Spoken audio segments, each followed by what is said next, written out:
Another day, another vlog. Ang vlog natin today is ang kabigatan na iyong dinadala. Ibigay mo ang lahat ng mabibigat na pasanin na iyong dinadala sa Panginoon. At hilingin mong alisin niya ang bawat nakalilito at nakababahalang kaisipan sa iyong isipan at gabayan kaming muli patungo sa iyong pagmamahal na presensya ng Panginoon. Huwag mong hayaan ang pag-aalala ang umukupa sa iyong puso at isipan. Kapag hinayaan mong sakupin ka ng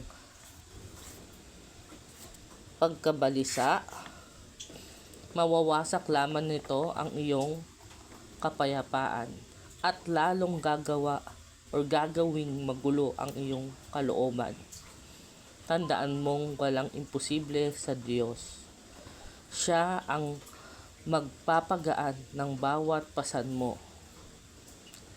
Babaguhin niya ang takbo ng mga mahihirap na pangyayari at gagawa ng mga himala sa bawat sitwasyon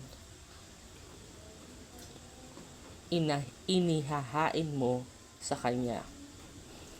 Anuman ang iyong dinadalangin, kayang-kaya niya itong tuparin. At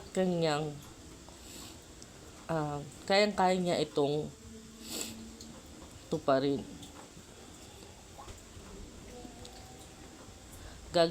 Gagawin niya ang lahat sa pamamagitan ng kanyang kapangyarihan at pagmamahal upang tulungan ka sa bawat yugto ng iyong buhay. May mga pagkakataong kailangan nating maghintay, ngunit hindi nagbabago ang kanyang mga pangako. Tiyak na sasagot siya at ibibigay ang kung ano ang pinakamabuti para sa iyo. Kaya huwag kang mag-alala o matakot. Ang mga mabubuting bagay ay inihahanda na para sa iyo at darating na ang mga pagpapala. Magdasal tayo. Panginoon, mapagkumbaba kong hinihiling na alisin mo ang aking isipan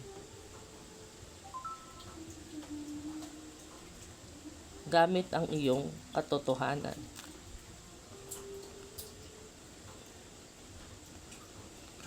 Dalisayin ang aking mga